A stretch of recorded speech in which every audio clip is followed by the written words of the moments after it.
What up, Ninja Nation? It's Bowman 9000, aka the Trumbo Ninja here, and we're talking about how to upgrade your stats in NBA 2K16. So, a lot of you guys have realized that after a few games in or getting destroyed on the park a couple times, you realize, man, my player is never going to be good enough at what I want it to be good enough. So, this tutorial is here to help you figure out what's going on with your MyPlayer and how to upgrade those categories. So, we're looking at today the 6'7" inside shooting guard. Yes, the 6'7" inside shooting guard. I made him 6'7" because I realized that is the best height.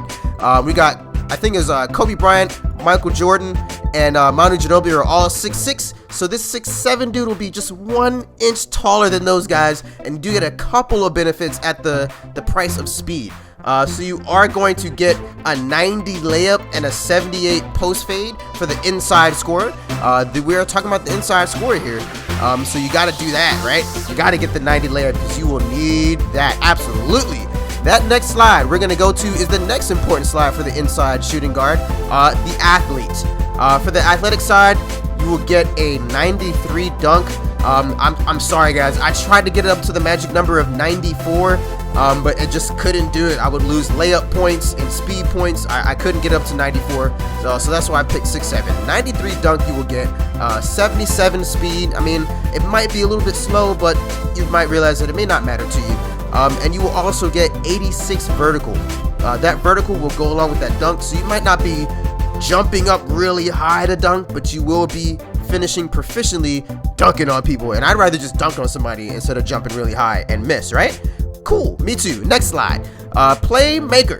The playmaker, you're gonna get 72 ball control. This is not good.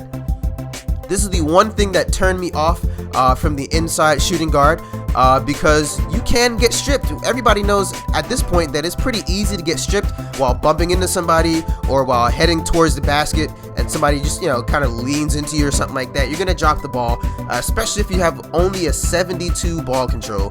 Yeah, you're gonna drop it. You're also gonna get a 90 pass, which is fantastic because the playmaker category is your secondary function as a point guard. You must handle the rock at certain times, and so you need to be able to pass the rock and do well with it. So you're gonna get a 90 pass overall with that, and that's not so bad. Next slide, you're gonna have the defender slide. This is very important for all shooting guards. Because you will be asked to guard a plethora of people. You will be asked to guard point guards, asked to guard shooting guards, and you're going to want to make sure you want your defense up there. So for the inside shooting guard, 6'7", you will get a 77 lateral quickness. How fitting. A 94, that magic number 94, pass perception, 94 shot contest, 86 steal, and 94 on-ball D. With that pass perception, that 94 being fantastic because steal means that you would just jump out into the passing lane and grab the ball with both hands.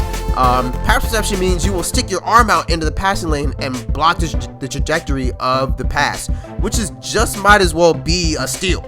In my book, it is a steal, especially if you can pick it up. So next thing up, you're going to get into the rebound, which is the same as before. 79 overall for each category here. You get a box out offensive rebound and defensive rebound of 79. I think that was rather generous of 2K to give us a 79 overall rebound when you get a 6'7" inside shooting guard, because you might find yourself in the paint because you're an inside player, and why not have at least a shot at getting a rebound over some of those 6'8", 6'9" power forwards, small forwards, etc. Maybe not over the center, but you almost at an 80, which is almost a magic number. I figure that's a gimme right there. You probably get a couple rebounds. This last stat is really just for laughs, guys. I did the inside shooting guard track. I bumped that up all the way and maxed it out just to see what would happen. But in my opinion, if you're gonna make an outside player, an inside player, why max out the outside category? That just doesn't make sense. But for your efforts, you will get a 72 overall three-point shot, which is, I heard, is not really that good. And a 75 mid-range, just a little better, but still not good. And you're going to get a 94 shot close, which is fantastic if you find yourself in that no man's land between mid-range and a dunk or a layup, and you pull up for a jump shot by accident. That means you'll actually have a really great chance of making it. So it might be worth it to at least move that shot close up to like 80, 85. and then leave it alone. But that's been enough for this tutorial on this shooting guards. Hope you guys enjoyed this series. If you do, leave a like, comment, let me know what you guys think of this stuff. If you have any questions for me, leave it down in the comments below. Before we get out of here, make sure you guys hit the subscribe button if you have not done so already. We bring you NBA 2K16 content, my career, and my team. Follow me on Boneman9000 on Twitch, Instagram, and Twitter. It's all the same thing, Boneman9000, and I will see you guys later.